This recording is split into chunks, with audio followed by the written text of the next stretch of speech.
Ito ang Presidential Broadcast Service. Radyo Pilipinas. Radyo Publiko ng Bagong Pilipinas para sa Bagong Pilipino. Naghahatid ng mahahalagang balita at impormasyon na uugnay ng pamahalaan sa sambayanan. Tulay sa himpapawid ng serbisyo publiko. Radyo Pilipinas. Radyo Publiko. Ang boses ng Pangulo sa Iloilo. Radyo Pilipinas. 585 AM. Oras sa Radyo Pilipinas, Philippines Standard Time, das 9:02 sa aga.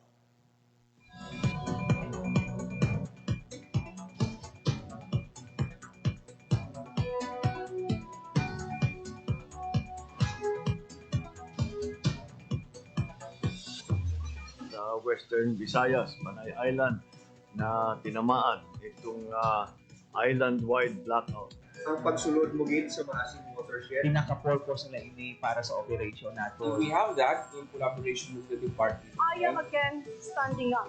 Mapigtahan ang ina freedom of expression. Office of Civil Defense naman po. Balita, issue, kag iban pa. Diri sa Radyo Pilipinas. Radyo Publiko.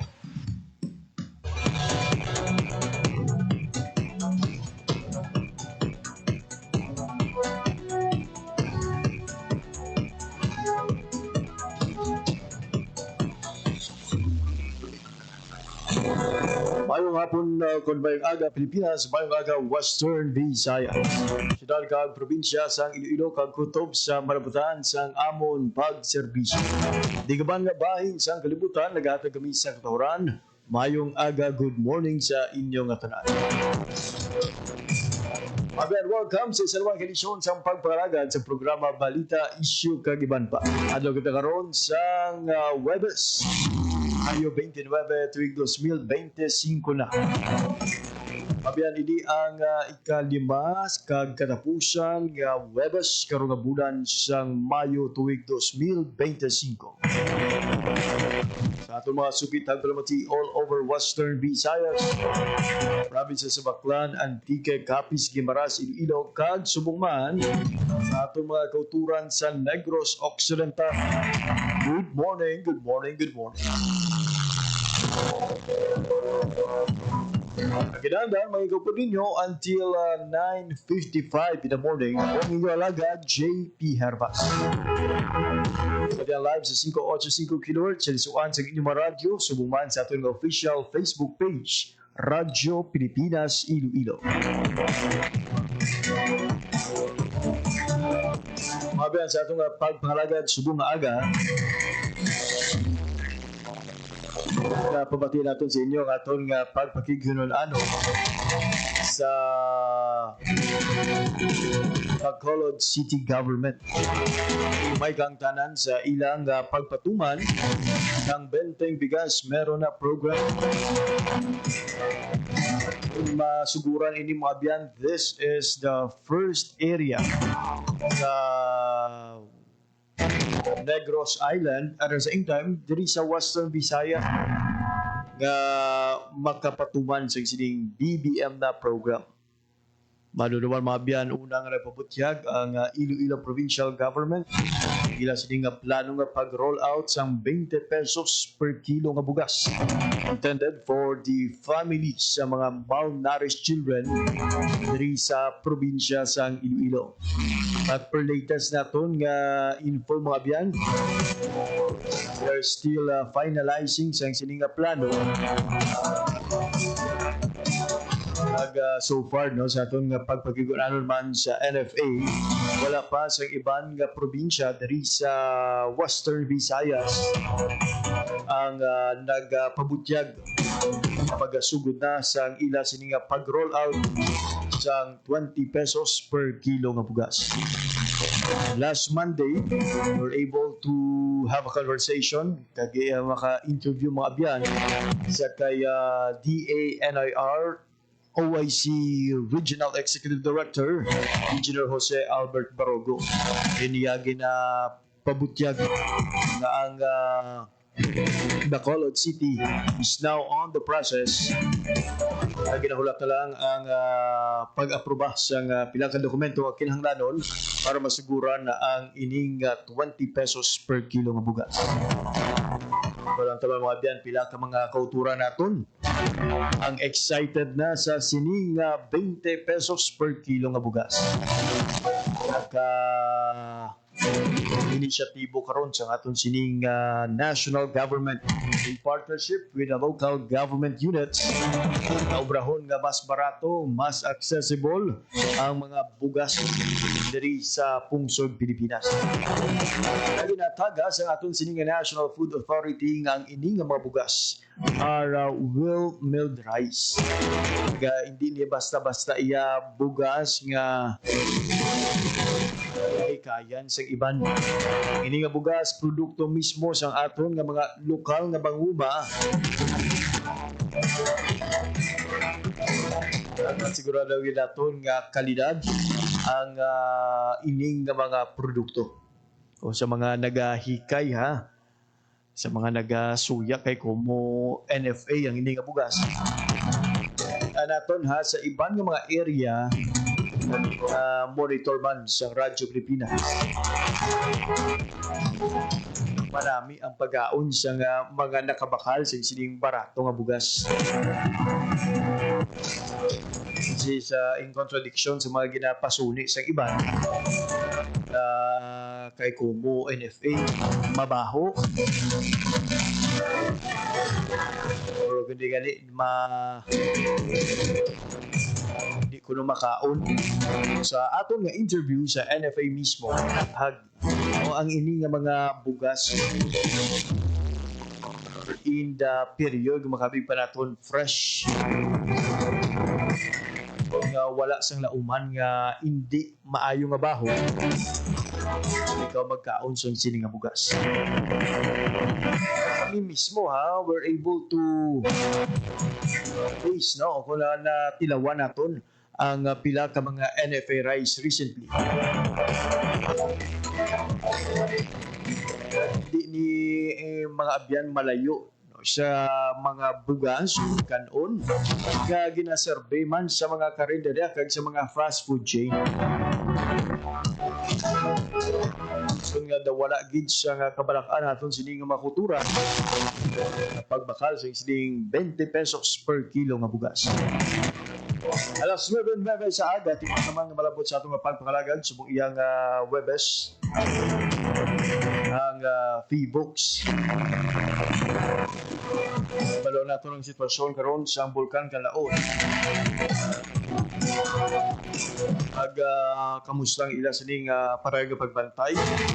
Karon mga kabayan kahapon nga daw suspende na sa Regional Task Force Kanlaon ang window period din ginaparugutan sa tumabian ang pagsulod sa 6-kilometer danger zone from 6 a.m. to 4 p.m. Ini agod hatagan nga sangkayganan na magkapanguma o padulong sila kumahan ang mga residente nga makaubra sang pila ka mga kinahanglanon nga mga buluhaton with the recent nga mga activities sa bulkan. Hindi pa maayos ang RTF nga ibalik ang suspensyon anuman nga oras sa pagsulod sa sining danger zone sa bahin sang Kanlaon. Ibaloon naton sa P-Box hindi lang madugay mustang ila sining monitoring sa aktibidad sang Bulkan Kanlaon o likely nga mga kabalik sining window period. Kadako naman ang chance kaliwat nga mag-alboroto, magalupok ang Bulkan Kanlaon. So antes kita magpatpat sa aton sining mga balita, check anay naton mga abyan ang latest update sa lakat sang panahon. Kamustahon naton sa Pag-asa Iloilo ang maging paniempo diri sa Western Visayas, particularly sa syudad kag probinsya sang Iloilo. Shall we expect sang maulano nga paniempo subong iyang Webes kung magapagibabaw ang generally fair weather condition subong iyang adlaw. Oras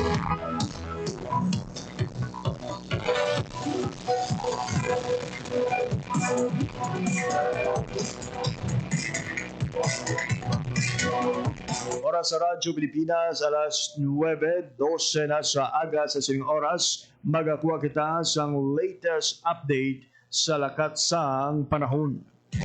Radyo Pilipinas. Opo naton sa piyak na linya to give us the latest update from Pag-asa. We have Sir Jeff Makiling. Sir Jeff, good morning. Yes, sir. Mayong aga dito talaga. Ganit further update sa Sabugan daw Thursday, May 29, 2025. Southwesterly wind flow ang ga-affect sa western section of northern Luzon. Meanwhile, dari sa western Visayas, maging magulugan ang tugtog ng ganang mga panangitan. Kung dito sa everything ang pagulan, pangilan, kag panagawa ka sinisan localized thunderstorm. May natugtog pasarangan, direksyon nga napagatan na sila kan tugtog na pagkatnan para sa kanan dari sa western Visayas. Nakanay tugtog pasarangan dahil para sa mga balot na dari sa atong katigatan. Forecast temperature naton 26 degrees 32 degrees Celsius. At ang forecast maximum heat index sa buong taon niya sa 41 degrees Celsius. Ang daw nag-budlap 5:25 sa aga magatulod din siya 6:08 PM karon sa gabi. Wala dito sa rapid rin sa Iloilo Power Station o sa Jeff Makiling na salamat.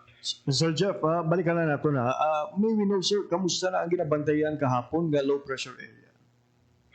Yes, sir, bali, sir, ang matay natin nga LP sa Guasang Pargat sa pagkapon, sir, is nag-dissipate na ato siya sa. I see. And aside sa heat index dari sa syudad sa Iloilo, may we know, sir, kamusta naman ang heat index sa iban pang nga lugar sa Western Visayas? Yes, sir, bali, sir, ang in-expect natin nga mga forecasted heat index sa iba't iba't kaway ang Western Visayas, particularly sa may province ang Capiz, inatanara sa may 41 degrees Celsius. Diri naman dahil sa may Iloilo City, sa may 41 degrees Celsius man. Sa may bahin naman dahil sa Mambusaw Capiz, 41 degrees Celsius. Sa Dumangas, 41 degrees Celsius man as well, sir. Alright, for your time information, nga ginhatag sa Radyo Pilipinas, Sir Jeff Makiling, madamo gid nga salamat. Yes, sir, salamat kayo, Mary Ngel, sir. There you have it, Mabian, ang latest update sa lakat ng panahon gidulong sa aton sa Pag-asa Iloilo.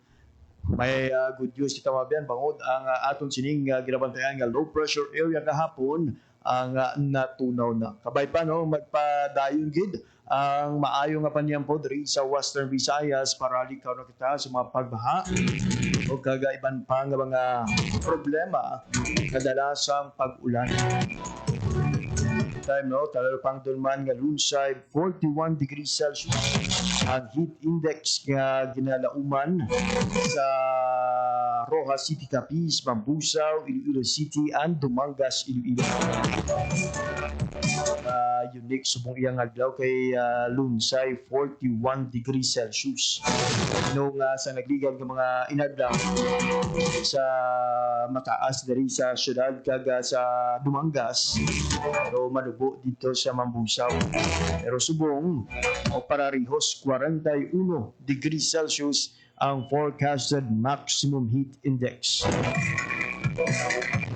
Tang sa angot sa sining heat index, padayon ang pagparugyan sa Civil Defense Western Visayas. Nalimitahan ang pagtener sa guwa, mag-inom sa madang mga tubig, likawan ang pag-inom sa tsa, kape, soft drinks, kag magkalubog ng limnon. Magamit sang payong, magsuksok sang kalo, kag may malaba na pako nga panaptun kung ara sa gwa. Planuhon ang paghimo sang aktibidades sa aga ukon sa hapon kung padiin mas mabugnaw ang panahon. At sa atong mga kulturan, especially sa mga malapit sa mga drainage areas, naparugyan ginaton nga kabay pa ha, inluan ang mga kanal kaga iban pa nga mga waterways sa inyo sining lugar. Kaga mga area diri sa syudad sang Iloilo naka-record sang pagbaha sa nagligay nga mga inadlaw. Kag ang ginatulo para rason sa mahinay nga pag-subside sang tubig baha. Mo ang waay na tinuan nga mga drainage o kun mga kanal. Kung mataas-taas ang kaso sang dengue, Ay pila pa ka mga balatian dala sang sining ahigko nga tubig, leptospirosis. Magiban pa nga mga balatian, kabay ha, hindi na natin paghulaton nga tingulan na kag mabudlay na tinuan ang mga kanal antes maghulag kag mag-aksyon sa inyo nga mga lugar. Kung nagahulat-hulat ka iya sa nga mando sa barangay, kung sa nga team coming from the city government, kung sa aton sini nga mga LGUs. Kabay pa nga unahan nga daan.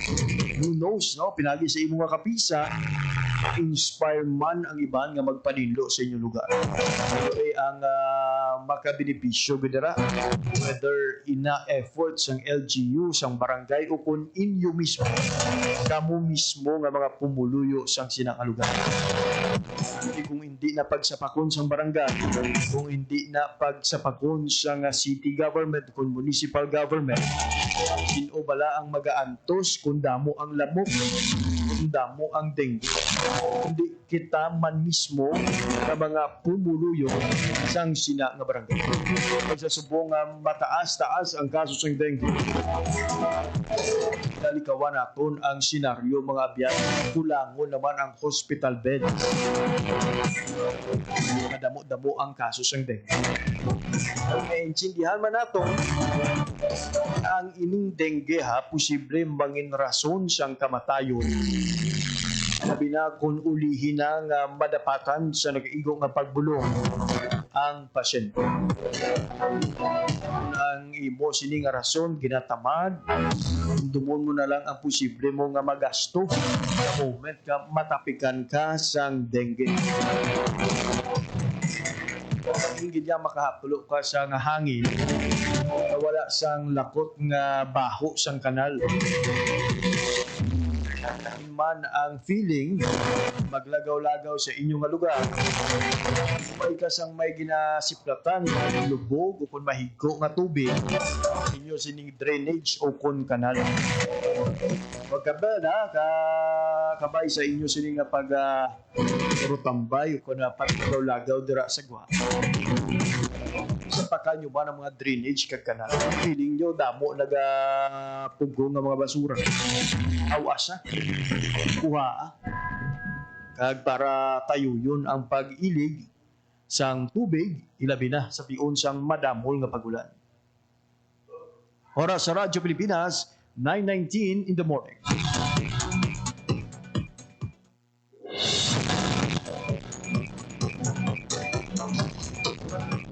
Oras sa Radyo Pilipinas, alas 9:10 na sa akin.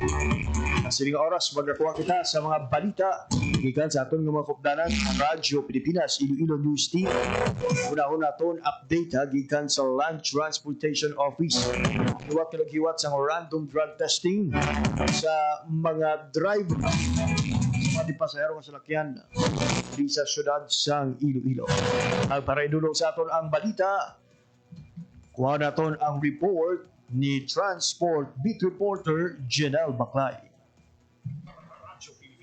Radyo Pilipinas Report. Jan, good morning. Jay Palasiete, subong aga sa naghiwat sang surprise drug test ang katapos ang Philippine Drug Enforcement Agency Region 6 kag Land Transportation Office Region 6 sa duha ka mga dalagko nga terminal sa siyudad sang Iloilo. Subong aga yara sa 214 ka mga driver ang ginkuhaan sang urine sample sa diin 102 diri ang halin sa Ungka Terminal, 112 halin sa Tagpak Terminal Santo sa datos naging padala sa aton ni LTO 6 Assistant Regional Director Jack Conlo. So ang mga driver wala gini sila sang ideya, ginkakibot nila ang ining surprise sa drug test sa katuyuan nga mapasiguro nga hilway sa illegal nga droga ang aton nga mga drivers kay ti budlay kung ang imo driver addict, drug user, balanta naman daan nga public utility vehicle mo gina ang ginasandigan sang aton mga kauturan nga nagabiyahe adlaw-adlaw padulong sa trabaho, sa klase, kag kundiin sila magkadto. Gusto sang LTO nga mapasiguro gid kag ma-remind ang aton mga driver nga hindi mag-engage sa illegal nga droga o kung sa bisyo sang paggamit sa illegal nga droga samtang sila ang nag-drive sang ila sini nga mga salakyan, halimbawa van, bus, public utility jeepney, modernized jeep, kag bisan pa mga tricycle driver. So kung matandaan, Jape, sa nagligad nga Abril 15, Holy Week gidadto, sang imbukada nga idalom sa random drug test ang mga driver. Kung di kita magsala, sang last April 15, 165 drivers ang ginpaidalom sa surprise drug test. Kag may mga nagpositibo daw 4. I'm not really sure sang exact data. Pero sa matandaan ko, 2 ka modernized jeep driver, isa ka taxi driver, kag isa ka tricycle driver. So may 4 nga nagpositibo. Ang sa Subong, waiting for the result pa, ining sample sang 214 ka mga driver, dugay-dugay siguro isend sa ato ni ARD Jeconlo kung pila ang mga nag-positibo, Jape. Bintaha gini sa mga commuter kasi subong nga tingulan may mga tendency dyan nga zero visibility ang dalan ti kung wala sa hustong paminsaro ng aton sining mga driver, diba si kung ano naman ang matabo sa aton sining nga mga commuter nga nagasakay sa sining mga di pasahero nga mga sasakyan. Idugang mo pa ta, Jape, nga subong nga sa ulog man ang road safety month. Kag damo-damo sa mga vehicular accident nga nagluntad. So although nga kalabanan resulta sang aksidente kung di magsala, kung mechanical problem, overspeeding, madasig na dalagan sa naligad, may kahapon lang may ara sing natabo nga aksidente sa Sunset Boulevard. Gani. Naga-involve sa mga private vehicles. So kung public utility vehicle kaya, siyempre subject for regulation na sa aton sini nga mga LTO, LTFRB, kay dako nga responsibilidad ang ginaabaga sa mga driver. Layan niya kung ga-drive ka sang private, no? Imo lang yan o galingon. Mas mataas ning diligence ang gina-require dyan. Kaya for rent ka or for hire ka. So every day, pila, imagineon mo kung jeepney driver ka, gabiyahe ka 6 hours to 8 hours sabi. Pila kagatos ang pasahero nga nagasalig sa imo sini nga ikasangkol sa pagmaniho. So makitaan ginaton subong paagi sa sini nga efforts ang LTO na seryoso gid ang aton sa Land Transportation Office sa pagpatigayon sang random drug testing. Nakibot kita gani pagkakita sang sample nga ni tama kadamo.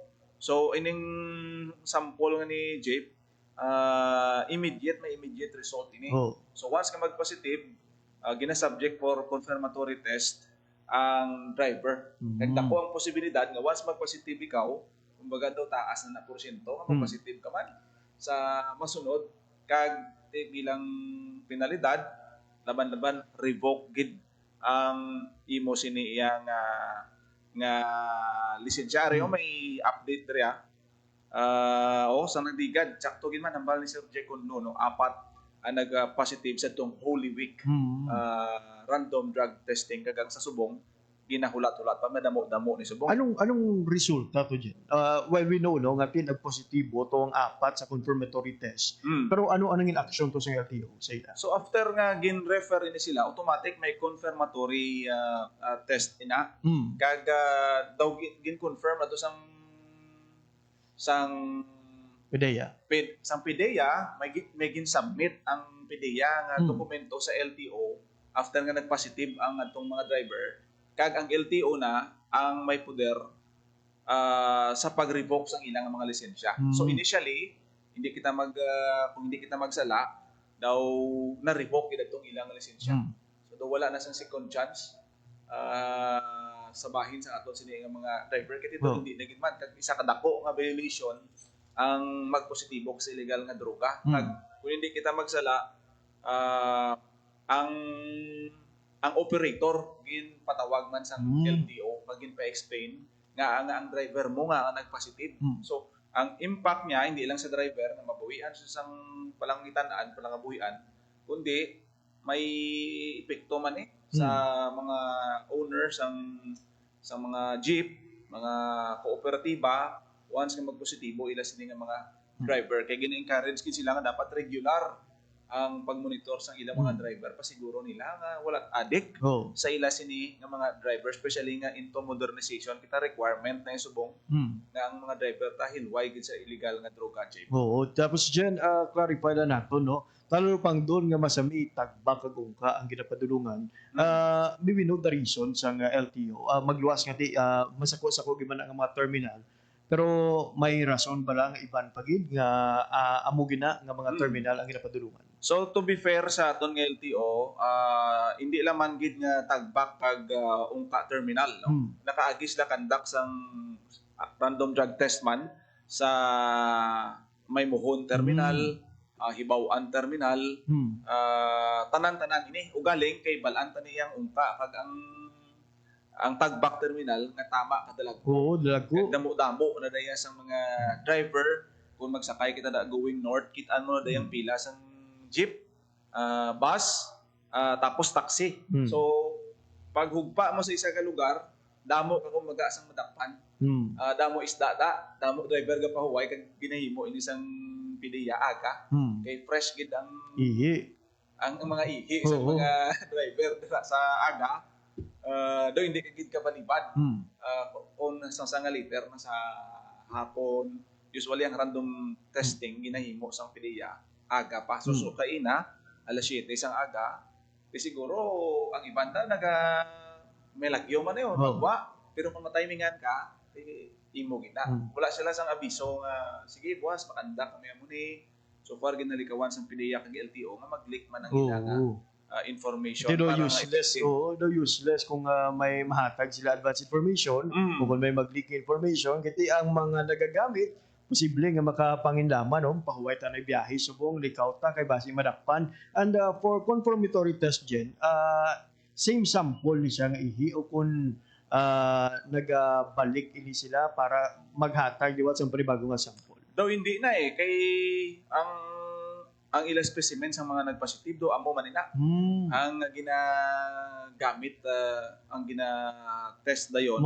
Kay ti kung after a day pa to laban-laban ang may variation na sa ila sini nga ang contents ng ilang urine sample posible nga maapektuhan. So madamo gani sang nagapamangkot kaya ang itsura sang urine test, Jape, hindi man maglayo sa pregnancy test.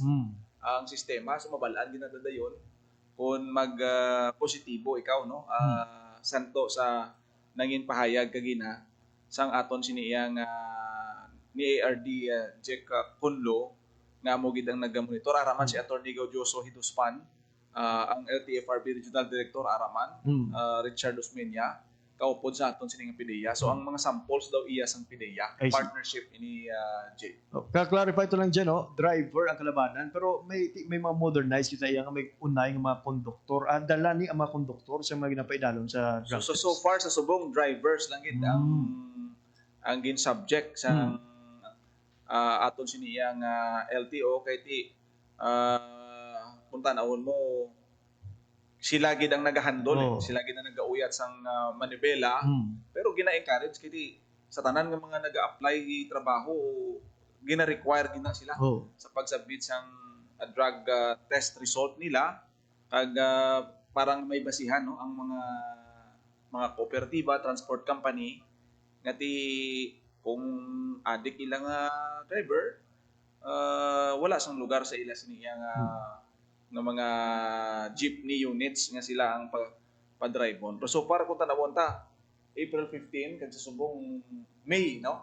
So do sobra lang isa ka bulan ang balot sang sining random drug test. Wala ta kabalo base kung next week or sa marason nga mga sinimana may ara naman nga patigayon non. Pero subong do kadamo gid kadamo sang gin subject kung nadakpan sa random inspection. Kung wala ka lang yati, wala ka man kulbaan.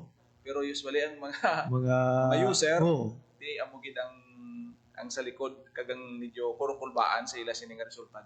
Gin pamangkot nato ng tuhoy sa mga konduktor kati hindi man lipod sa hibalo sa mga tagpalamati naton nga may pila ka mga konduktor kung kaysa nagakabais ni sang mga pasahero, particularly sa pagpasaka, sa overloading ng mga unit. Kag at the same time, no, daw hindi maayo kung kaysa nga panapat sa mga konduktor. Pero it's good to know nga tiyan namin na clarify nga driver pa lang ang gina-priority. So bumalantayan man ang mangin resulta sa sining mga random drug test kay posible mangin balasihan man ini sa aton nga mga konsehal kung magpatuman sang dugang nga mga ordinansa nga mag-require sang mandatory drug test kada bulan o kung in a regular period sa aton sini nga mga drivers. I-confirm gani pagulang ni ARD Kondo nga nabaton na nila ang resolution gikan sa Central Perpetual Revocation. Revoke na ang ila driver's license. Ang ginatumod niya diri ang tong apat ng mga sa Abril. So kung mga may proseso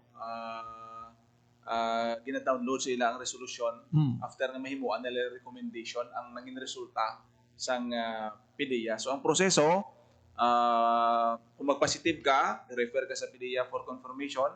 Ang PDEA makapadala sang result sa LTO nga positibo si driver amo ni ABC. Dayon himuan recommendation sa LTO i-submit sa ibabaw, aprobahan ang pagwaan sa resolusyon nga i-revoke ang ilang mga lisensya.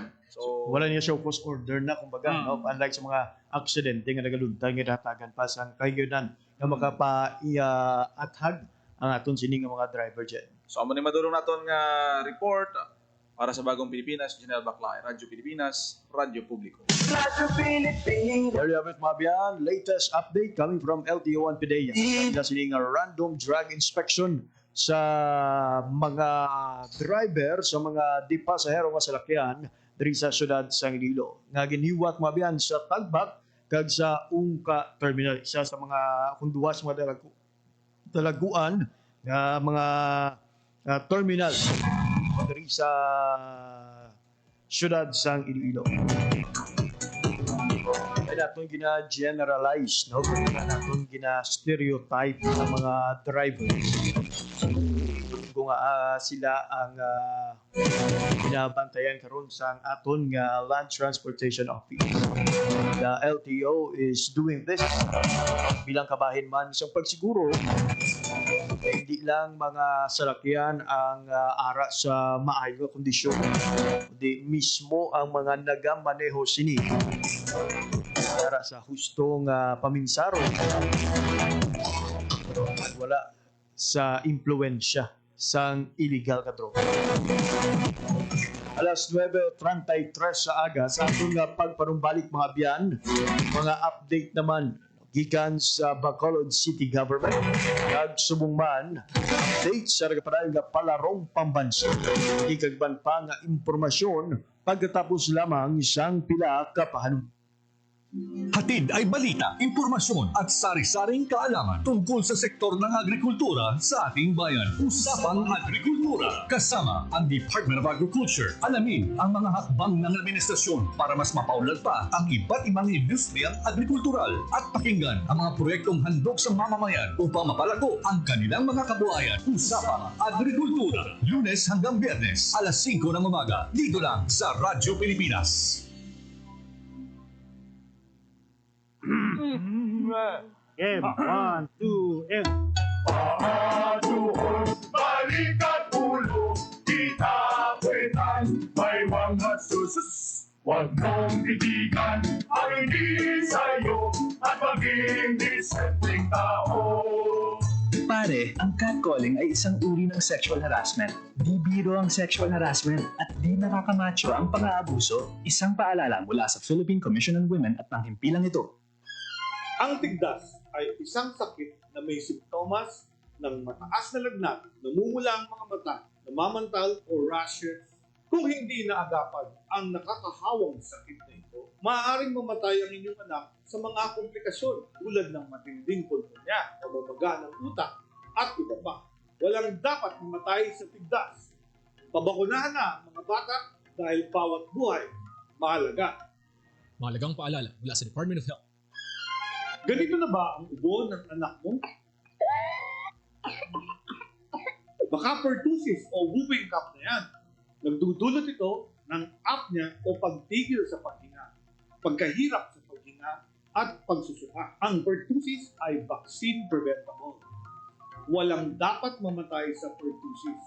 Pabakunahan ng mga bata dahil bawat buhay mahalaga. Mahalagang paalala mula sa Department of Health.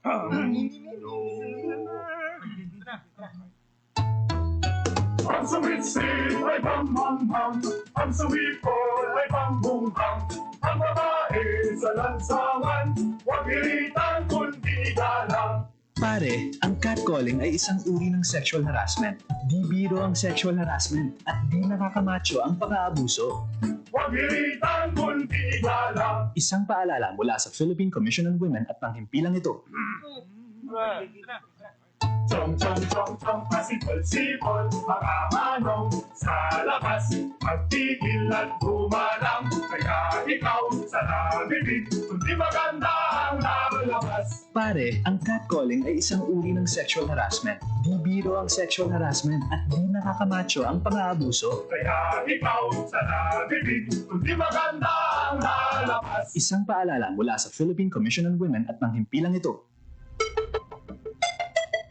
Ang violence against women and their children o VAUC ay isang krimen at hindi isang pribadong usapin lamang. Ito ay nakasaad sa Rule 3, Section 6 ng Republic Act 9262 o Anti-Violence Against Women and Their Children Act of 2004. May obligasyon ako, ikaw, tayong lahat. And vow now. It's our duty. Ang paalalang ito ay hatid sa inyo ng Philippine Commission on Women at ng himpilang ito. Oras sa Radyo Pilipinas, alas 9:37 na sa aga. Radyo Pilipinas. Radyo Publiko. Radyo Pilipinas. Mabiyan sige po nagapamatika mo sa pagpalagad sa programa Balita, Issue kag Iban pa. Sa sining oras mabiyan dugang nga balita gikan sa atong kukdanan sa Radyo Pilipinas News Team. Ang aton sining pagkuwaon particularly angot mabiyan sa nagapareng karon nga palarong pabansa sa Ilocos. Student athlete gikan sa Negros Occidental makaduha ka beses na ang record-breaking sa palarong pambansa 2025. Ang detalye sa balita sa live report ni Education Beat Reporter Marian Grace Arañata. Radyo Pilipinas. Radyo Pilipinas. Report. Yan.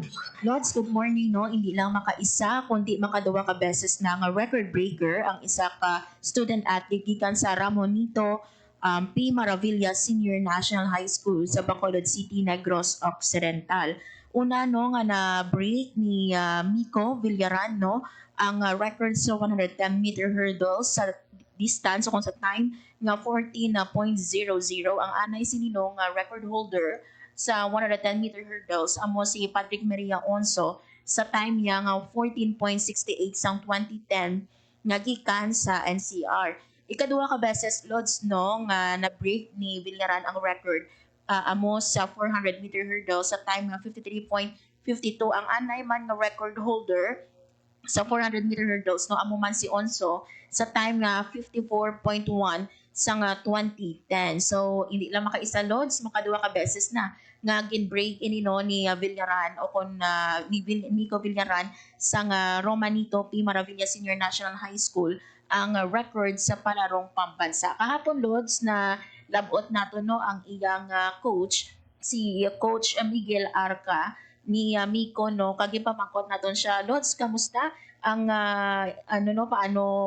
paano bilang isa ka student athlete si Miko? So ari pala no pamatian naton ang sabat ni Sir Miguel Arca. Actually mamala si Miko maalang mabata kay mabuot man. So dasid lang mag-pick up, dasid siya i-train. Hindi na siya tama kapos pero mas ma-push siya i-train kaysa sa iba ng mga bata. Amo na ma'am. Tapos pag inabalan mo siya ako niya yung mga future of the mga so dasid siya mag-pick up. Amo na ma'am. So nabatian Lods no ang pahayag ni Sir Miguel Arca ang coach ni Miko. Gipamangkot naton Lods no sang sanon niya na discover ini si Miko according sa iya 2019 during no sa provincial meets ang nakita niya ini si Miko. Kaga actually hindi Lods no sa 110-meter hurdles o kung sa hurdles no ang ginapangan sang una ni Miko pero nakita no ni Sir Miguel nga tungod mataas ini nga bata si Miko nag-decide siya no or kung gin-suggest nga testingan niya ang 110 kag ang 400 meters. Sa una, Lods, no, kiti ba na nato nagka-pandemic na untat that time ang aton nga paghiwat sa provincial meet, regional meet, kag sa palarong pambansa. So gipamangkot naton, wala man bila nadalaan si Miko sa gana kiti halimpas ang 2019 no nga yara na siya sa idalom ni Sir Miguel. According sa iya Lods, no, there was a time nga do ginito ya si Miko para lang nga magpadayon kuno sa pag-train kiti ang bata nadulaan sang gana considering nga ti may pandemic wala na sang games. So para magpadayon lang kuno ginhambalan niya si Miko nga miara sa mga next tournament.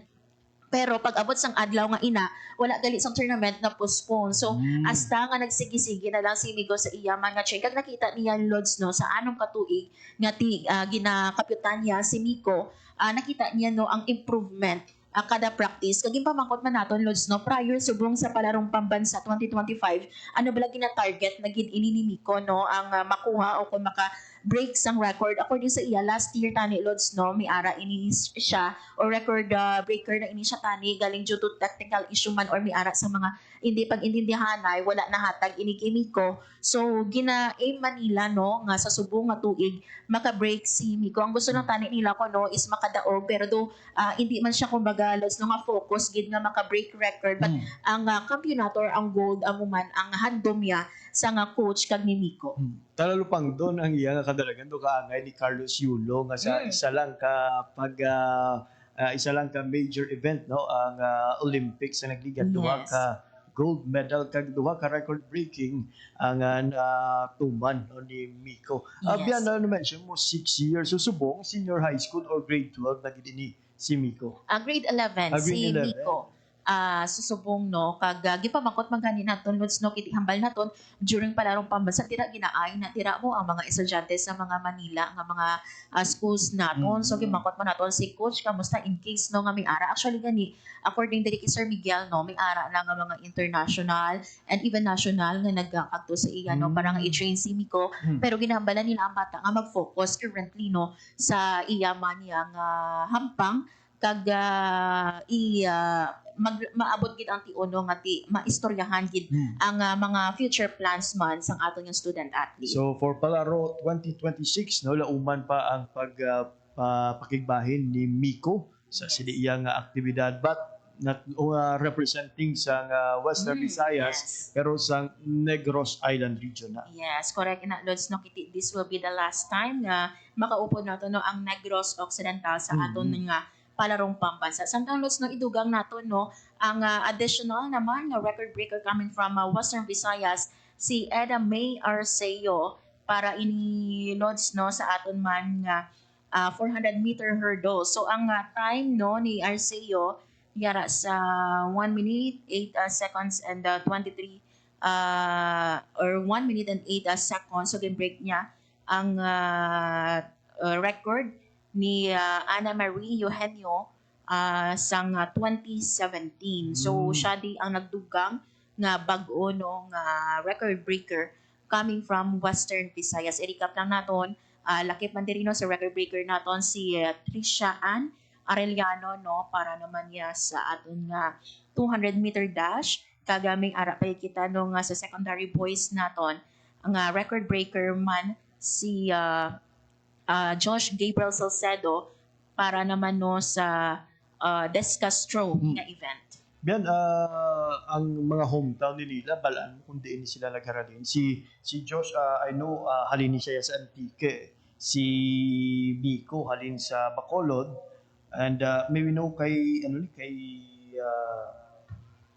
Trixiaan Arellano kag ang recent naton kung diin sila nga mga probinsya. Yes, ginalantaw naton Lods no kung sa diin pa ini sila nga province naghalin no but sa iba naton nga mga news butang naton kung diin ini sila nga halin nga province. Wala naton nga ma-update na sa ibang pagig mga ano kay ti luwas nga bugal ini sila sang Western Visayas. Lain pagid ang bugal kung diin sila iya nga banwa naghalin. Yes, correct ina Lods no kag ginabantayan man sa mga province no kung ang ila mismo nga mga atleta nagapanguna sa aton man nga palarong pambansa and ma-update lang kita Lods no sa aton nga overall ranking sa division naton lakip no ang Iloilo province sa 11 ka mga schools division o kon division naton diri sa Pilipinas nga may ara no sang mataas nga number of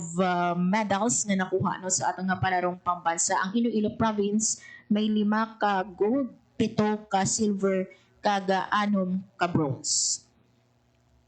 So as of now, Lods, no, kung basihan naton sa overall ranking, nagapabilin sa gihapon ang Region 6 sa rank 3 with 24 gold, 29 silver, and 25 ka bronze. Nagapanguna sa gihapon ang NCR or National Capital Region with 66 gold, 41 silver, 21 bronze, samtang rank 2 naman ang Region 4A Calabarzon with 30 gold, 42 silver, and 27 bronze. Malawig-lawig pa ang mga nabiling inadlaw sa palarong pambansa. No, nauman naton ang bayluhan pa sa pwesto sa mga masulod ng mga inadlaw ng mga inoras ng sining nagapadayong inampang. Yes, correct ina Lods, no. As of now, no, May 29 as of 9:48 AM, yara pa lang sa 50.79% some gold medals ang na-award sa nagapadayon naton nga palarong pambansa. Pero Lods, no, pag-abot sa aton nga Para Games, nagapanguna sa gihapon ang Western Visayas with 18 gold, 16 ka silver, kag 11 ka bronze. Samtang Lods, no, sa Demo Sports na kusandiin last year kita man diri ang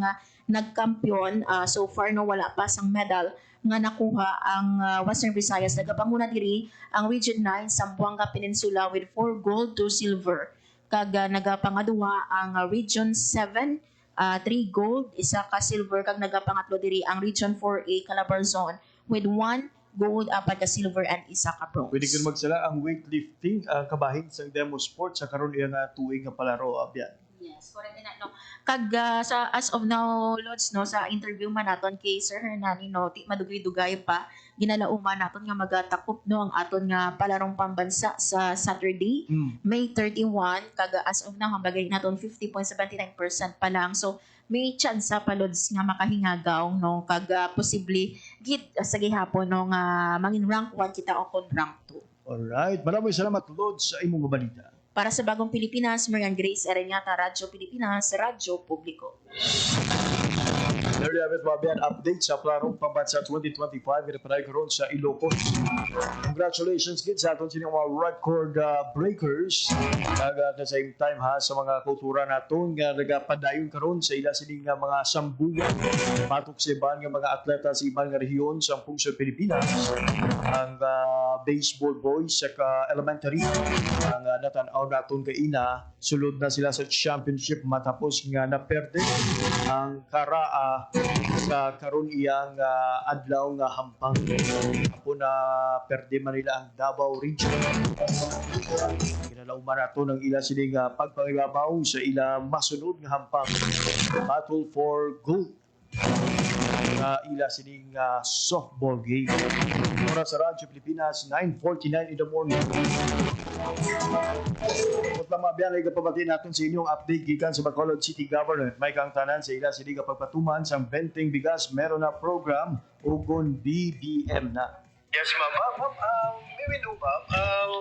May araw na sa schedule, ma'am, sa pagpatuman sa siling 20 pesos per kilo na bigas, ma'am, sa Bacolod City. Ato na ako process pa namon ang mga pertinent documents para ma-release yung buwan ang bugas. So, pati ang napadala na naman ang buwa para ma-sign na and then mapasapit ang purchase order. I see. And maybe no, ma'am, most likely mga well natin, ma'am, pinalauman, yung mga started, ma'am, di ko na mas program advance airfield, ma'am. So, also yung target date naman is first week of June. So, ma-move nila, di mapasok na to, pag ma-handle na sa NFA for withdrawal ng rights. I see. But maybe no, pila ang natin nga budget for this Praja program, ma'am? Bali, ano ito, sir, 5,880 sack of rice. Tapos, ma'am, may ara kita, ma'am, specific nga mga sector na maka-avail lang sa sininga bugas, ma'am.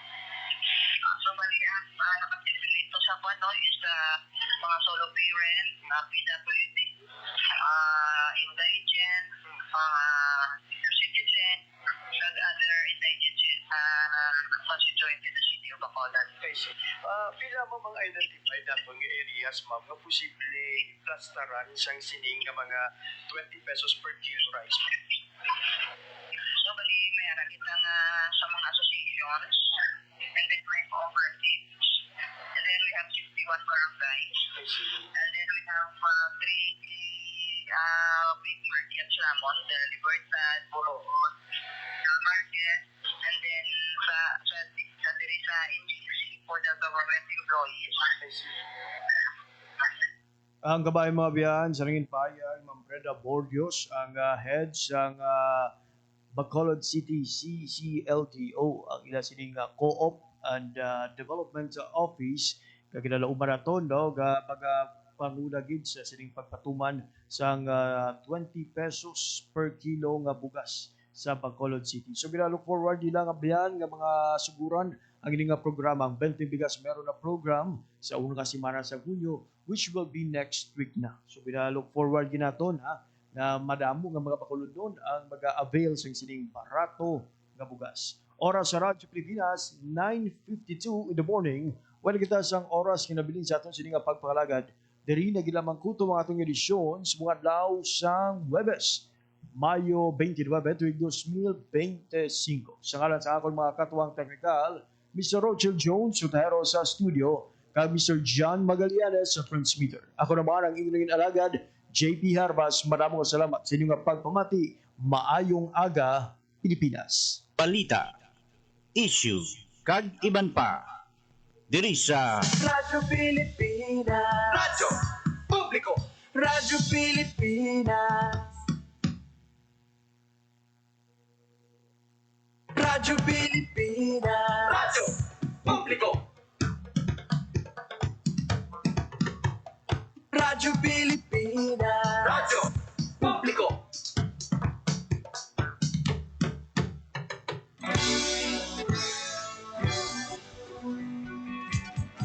Mahalagang mga balita, napapanahong impormasyon.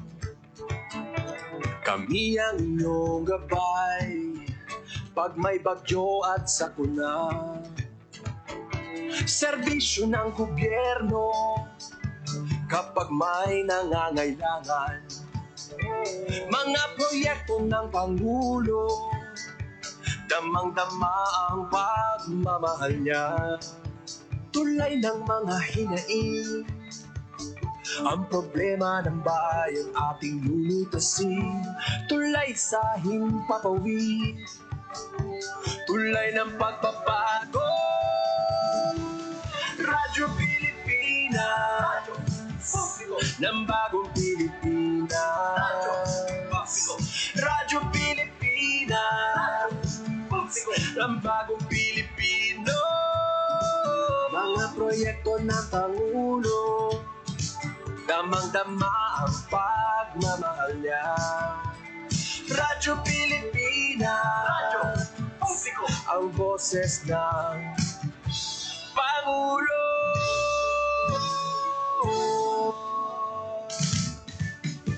Karamay niyo kami, kahit malayo man kami nakakarating. OFW magsasaka, buhay ay iba't iba, san mang lugar ng bansa natin.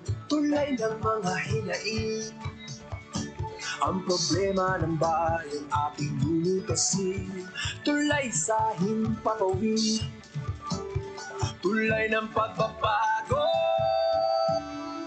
Radyo Pilipinas, Radyo Publiko, ng bagong Pilipinas. Radyo Publiko, Radyo Pilipinas, Radyo Publiko, ng bagong Pilipino.